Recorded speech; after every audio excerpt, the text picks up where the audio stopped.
absolutely gorgeous day outside today. The sun is shining, the birds are tweeting, so what better time to spend the day indoors reviewing stuff from my shelf of procrastination? All the stuff I've been meaning to review for the longest time. Today's view from the shelf of procrastination, I've chosen the Amazon Echo Dot, and I can't actually remember when I got this. I think it might have been Black Friday 2019, but knowing me, more than likely 2018.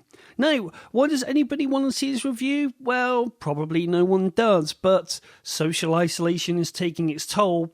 It's Friday, and I'm starting to go a little bit insane. So I'm taking things off the shelf. Right then, let's crack this bad boy open, and I don't need my handy knife or my assistant this week, who's still not around to help me because of this whole lockdown virus thing that's going on.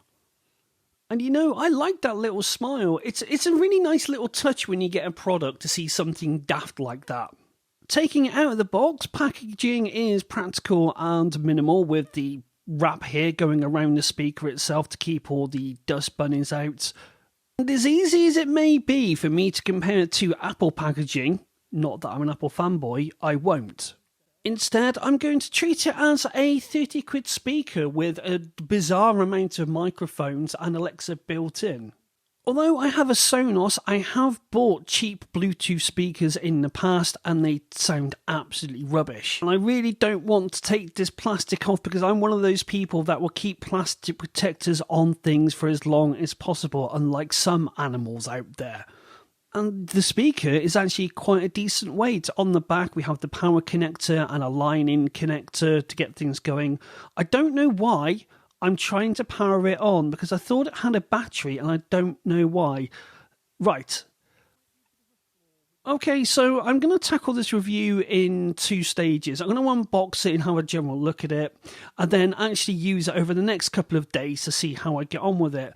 Nestled away in the bottom of the box is a nice looking USB charger, is it, I think? Right, just going to pop the box there, bit of product placement. That'll be good for a bit of a thumbnail thing for the YouTube.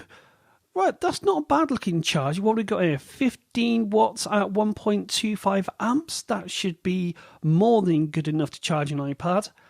I see what I've done there. It doesn't actually have an iPad or USB connector. It's one of these type of connectors. That's a shame, because I would have really liked this to be able to be charged by USB. No, right, okay, never mind. On to the instructions, things we can do. Let's just check that the old camera's focused in. Yes, it is smart home. Now, that's the bit that really interests me. On the back here, Alexa messaging calling. How's that going to work, considering I've got an iPhone? But the thing I really want to concentrate on is Alexa's skills. And I'm going to break the golden rule of being a male and look at the instructions. Get to know your dot, plug it in, blah, blah, blah, all this sort of stuff here. All of this is what I'm going to ignore, but I do like the fact you can actually put in an external speaker. So, let's get the Alexa app installed, shall we? And get some electricity, and by the power of an absolutely seamless jump cut, we have power ready to go. So let's get this bad boy plugged in and see what happens. Nice connector, by the way. This all feels quite quality and quite premium. As I wait for it to start up and do whatever it's doing, I've got to say, I really do like the colour scheme and the lights going on here. They're a nice subtle hue and not overpowering like you get on some devices. I like this.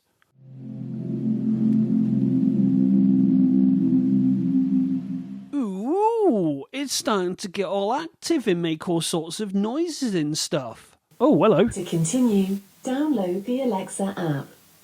Hallo, laden Sie die Alexa-App herunter, fortzufahren.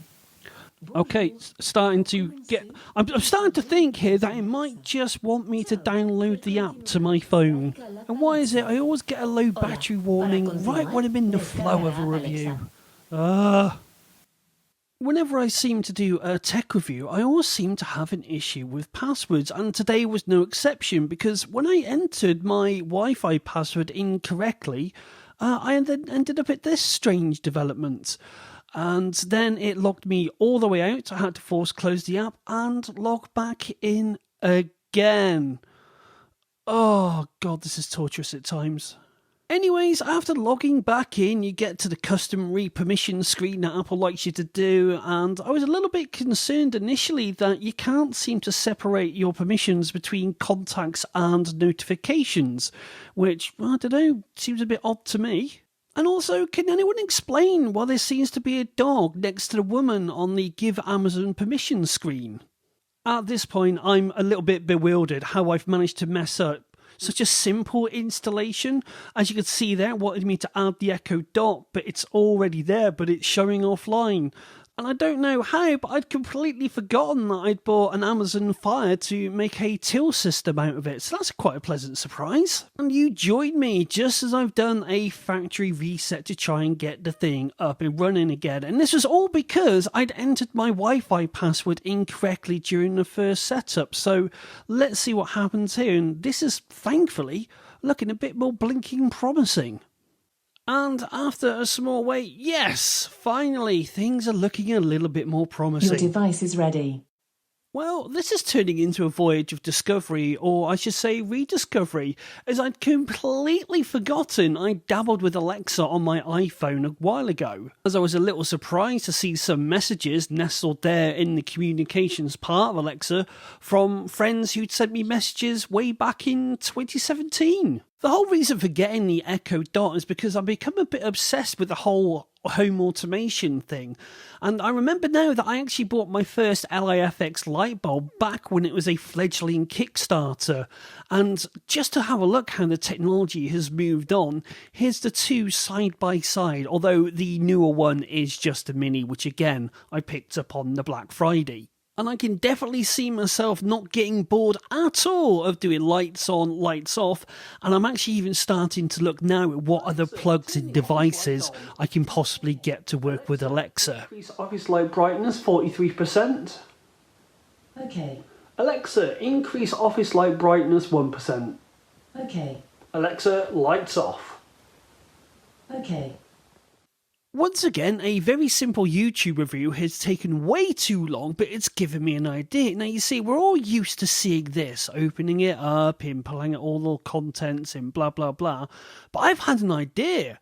Why don't we start a reboxing trend, where we try and put stuff back into the box as if we just opened it? Eh? That seems a good idea. Right then, it's been a couple of hours now of just generally fiddling and tinkering around with the Echo Dot, and so far it's kept me amused. I've only touched on a few skills, like learning the bird song of a robin or looking at the deaths of Game of Thrones, and I think I'll do more about the skills in a follow-up video. As I alluded to at the start of this review, I am indeed a bit of an Apple fanboy, and has the Amazon Echo Dot done enough to sway my opinion? Almost. Almost. I love how blazingly fast this thing is to respond, and how it picks up my voice from 3 rooms down to turn on the lights just absolutely mystifies me. If anything, it's made me want to buy a HomePod even more, but with the prices that they are at the moment, I'm not going to be affording one of those anytime soon. Whilst looking around for a speaker that's a bit beefier than the Echo Dot, I came across the Sonos One XL, and at first, I thought that was going to be absolutely ideal for me. And whilst, yes, you can use it with an Alexa device, it doesn't have a built-in microphone. For that, you have to go for the Sonos One. And I'm going to stop there before I go into any more speaker reviews, because I know this could be a very dark tunnel I could be wandering down.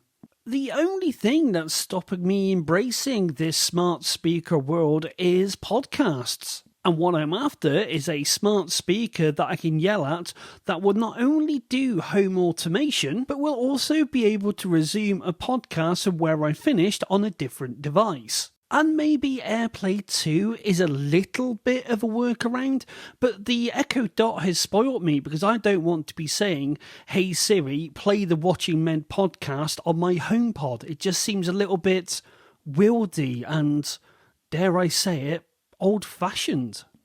I think that will do for my review/adventure so far with the Amazon Echo Dot.